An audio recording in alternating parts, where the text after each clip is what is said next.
Wir danken für dieses überaus treue Leben, bin mir dieses großen Erbes sowie der Pflichten und schweren Verantwortlichkeiten der Souveränität zutiefst bewusst. König Charles hat gerade King Charles just did something that would completely divide this royal family apart. He stood before his own family with 2 crowns in his hands. Then he called Catherine forward and said something no monarch should have ever said. Then he named Catherine the new leader of the crown in front of everyone. What he did next would ignite a serious war between Camilla and Catherine and force his son to ask the one question no husband should ever have to ask his wife. The crown nobody saw coming. Charles walked into the room with 2 crowns in his hands, looking like a man who had spent weeks putting off a conversation he dreaded, only to realize that night that he had no time left to delay it any further. And nobody was ready for this, not even close. The room was warm and loud that night, filled with the sound of family laughing over dinner. Staff who had spent months caring for Charles during his illness stood shoulder to shoulder with the family, raising their glasses to celebrate how much better he had gotten over the weeks since his diagnosis. This gathering had one simple purpose. It was a celebration of Charles's recovery, a way to thank everyone who had helped him through the hardest stretch of his life. Nothing more, nothing less. At least that's what everyone in that room believed walking in. But you know how these stories always go, don't you? The calmest room is usually the one about to explode. Charles sat down, and his hands were already shaking before he even uttered a single word. The whole hall assumed it was pure emotion. A fragile man overwhelmed by the people who saved his life. That's what everyone wanted to believe. People see what they want to see, especially when the alternative is too painful to consider. But here's the part nobody in that room knew. Weeks before this very dinner, Charles's doctors had pulled him into a private office and told him something devastating. His remission could collapse without warning. There was no guarantee tonight's celebration would even last past the next scan. So, while an entire hall toasted his survival, Charles alone knew the war might not be finished at all. And that single secret was about to drive him to do something nobody in that family would ever forget. Just think about that for a second. How do you sit through a party celebrating your own survival when you already know deep down that the ground under your feet could shift again at any moment?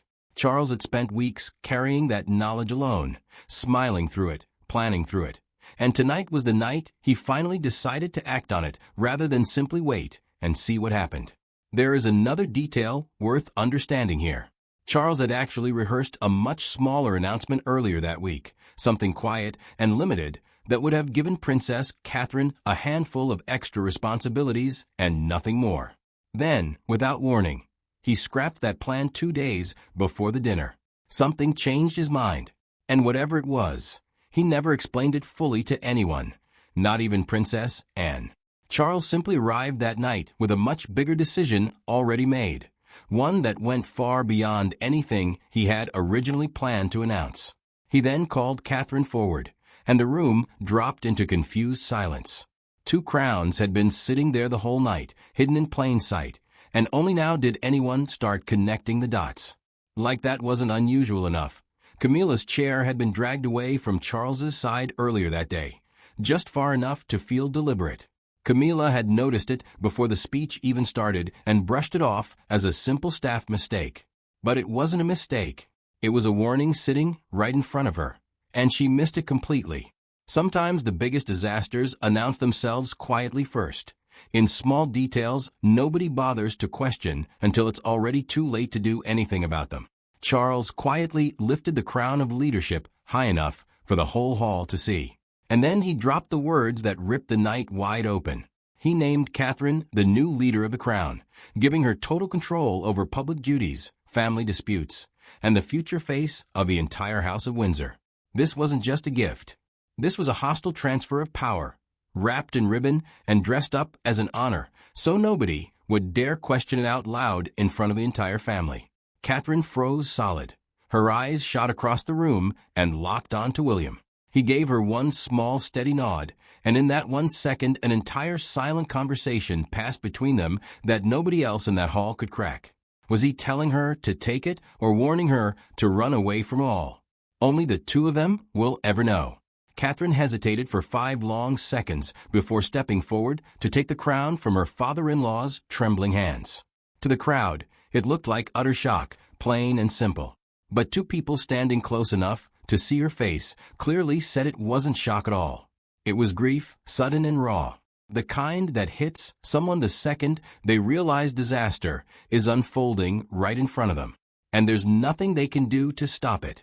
Nobody had told Catherine about the doctor's warning. Not one word. But she'd spent enough long nights sitting beside Charles during his illness to feel something buried underneath his joy that night. Something that smelled a lot more like a goodbye than a celebration. But why would a recovery party carry the weight of a funeral? Just sit with that question for a second, because it explains everything that happened next. And stood off to the side, watching in total silence. She'd known her brother her whole life, and she knew exactly what he looked like when he was hiding something enormous behind a smile. Tonight, he was doing both at once, celebrating something while concealing something else in the same breath. Once every eye in that hall locked onto Catherine and the crown now resting on her head, and immediately noticed the one thing everyone else missed entirely. Charles had carried a sealed folder into that room and set it beside his chair before the speech even began. Now the ceremony was over. The celebration was roaring back to life. And that folder was still sitting there untouched. And he never picked it back up. So was that an accident? Not at all. Because a king does not easily forget something he personally carried into a fully packed room, and understood faster than anyone else in that hall that her brother had left it there on purpose. He wanted someone to find it eventually, even if he wasn't ready to say the truth out loud himself. Maybe that's the hardest part of carrying a secret this heavy. You can plan the moment for months and still not have the nerve to say the word yourself. So you leave a trail instead and hope the right person follows it. And what was buried inside that folder had nothing to do with politics or power plays. It reached back 2 brutal years into a secret almost nobody in that family knew existed. A secret built from illness, fear, and a loyalty nobody expected to survive inside a family. This cracked. And once that secret finally broke open, it would explain every decision Charles made that night. Starting with the biggest question of all. Why Catherine? Why not his own son? Why not the woman who'd stood beside him for decades? Because make no mistake, this crown was never really about power. This was 2 years of silence, finally demanding to be heard. And what happened between Charles and Catherine during those 2 years was never meant to see daylight. But once you hear it, you'll understand exactly why he chose her over everyone else in that family. The messages no one was meant to read. 2 years before that crown ever touched Catherine's head, Charles got the diagnosis that would quietly rewrite the rest of his life. Cancer. And with it came a war fought entirely behind locked doors.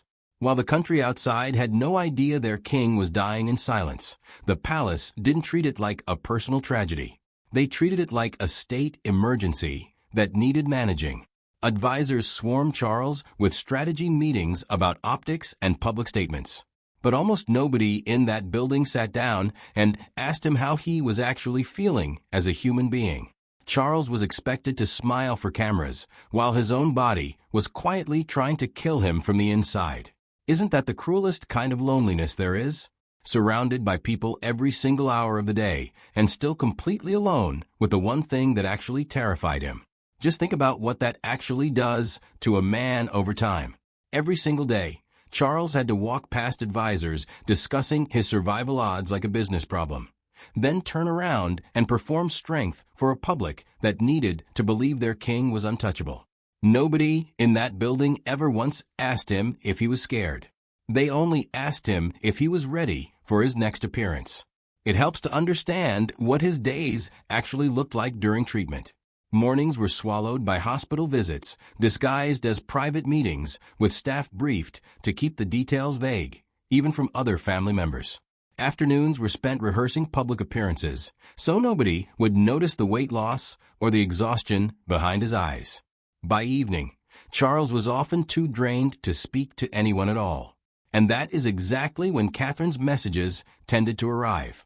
They were small and unremarkable on the surface, but landing at the precise moments he needed the most. Before any of this illness even began, Charles had spent years quietly watching Catherine from a distance, studying her the way a man studies something he isn't sure he can fully trust yet. Unlike most other senior royals, she was clean of scandal, and the public adored her without her ever seeming to chase it. On paper, Catherine looked like everything this monarchy desperately needed to survive into the future. But Charles wasn't convinced any of that was real. Not yet. Not until his illness ripped down every wall standing between them. Then, during his absolute worst nights, it wasn't his own inner circle who reached him first. It was Catherine. She sent him raw, unpolished messages, handwritten notes scribbled in her own hand at midnight, and texts fired off with nothing rehearsed or fake about them at all. No press office wrote a single word of it for her. No camera crew was hiding in the corner, catching the moment for later use. It was simply one woman refusing to let a dying man feel forgotten by the family he built. And here's what makes it even harder to sit with: jealousy and pure simmering rage.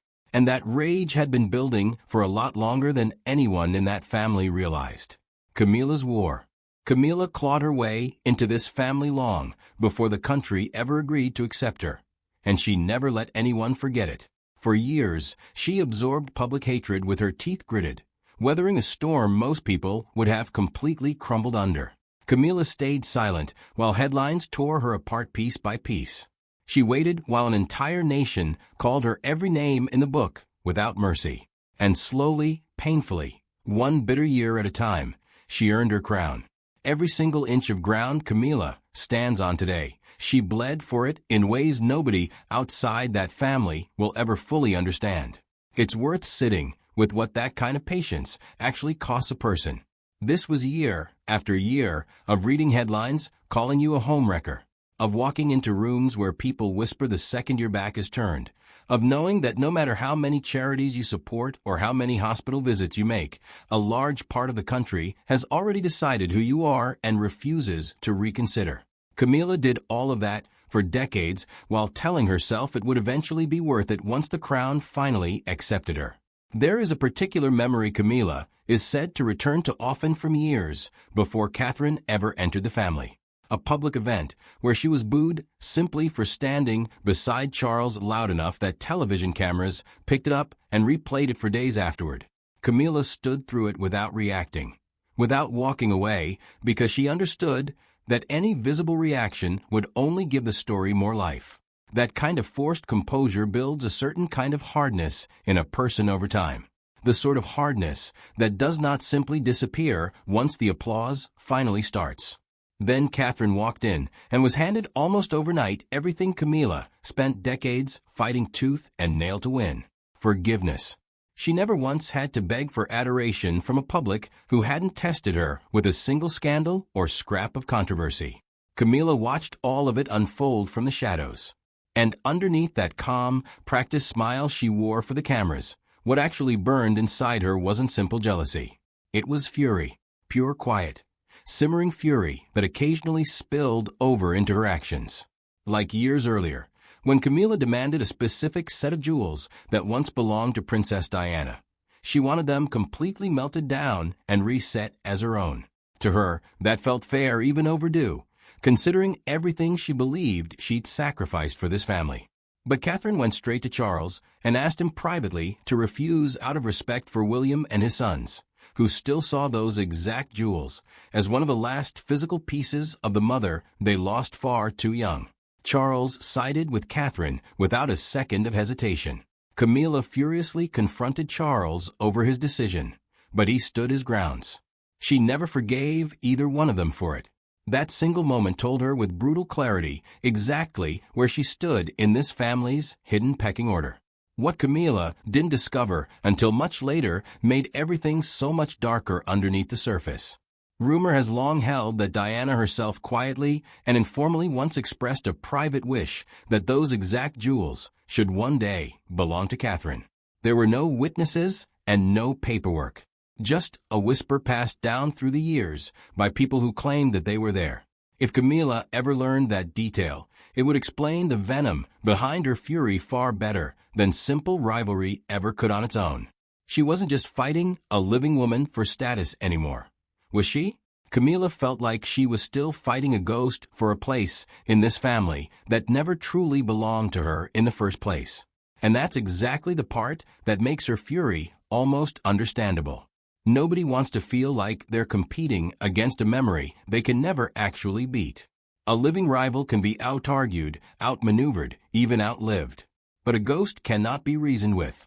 And if Camilla believed Diana had reached across the years and chosen her own successor, then in her mind, she had already lost this fight before it even started. All of that fury finally exploded the night Camilla cornered Catherine completely alone, with no aides and no witnesses anywhere in sight. She looked her dead in the eyes and said, "You built yourself into her, didn't you? The warmth, the hospital visits, the way you touch people like you actually care about them. You knew exactly what that would do to the public the entire time." Catherine didn't flinch, not even for a second. She replied quietly but firmly, "I never tried to become her. I just showed up and the public did the rest on their own." It wasn't really a defense at all, but it landed like a blade straight through Camilla's chest anyway, because there was absolutely nothing left for her to swing back at. When Camilla finally confronted Charles directly, her threat wasn't loud or dramatic in the slightest. She looked him dead in the eye and said, "History remembers whoever stood beside the king. Do this, and I become nothing, just a name crushed between two women the world loved more than they ever loved me." Then came the second half of her threat, delivered even colder than the first.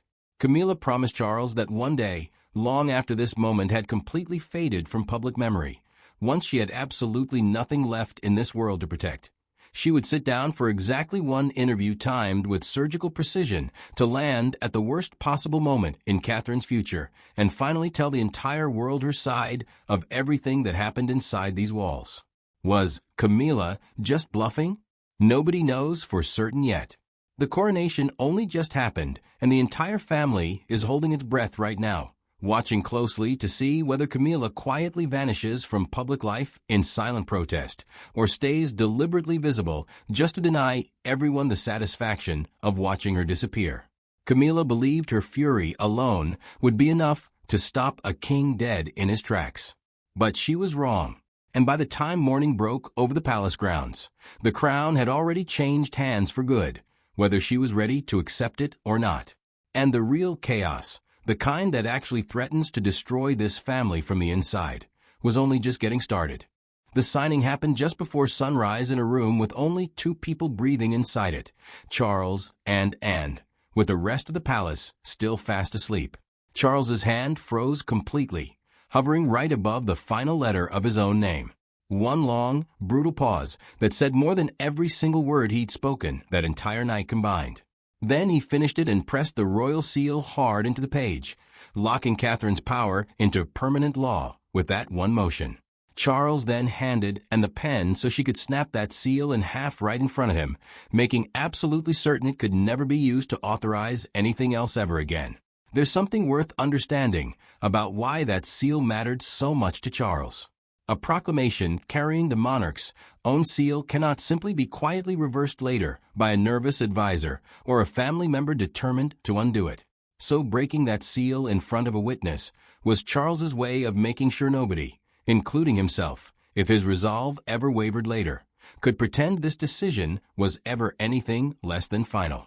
It is also worth noting what Anne did with the broken pieces of that seal afterward. Rather than just discard them, she kept both halves locked away in a personal drawer, telling no one, as though some part of her understood she might need proof one day that this decision had truly been made freely and not forced upon her brother by illness or fear.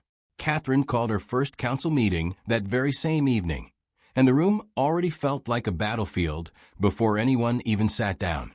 Camilla's chair had been ripped out entirely and gone without a trace. Her name wasn't anywhere on the attendance list. Camilla later walked in expecting her usual seat right beside Charles. She only stopped dead in the doorway when she realized that it was completely gone.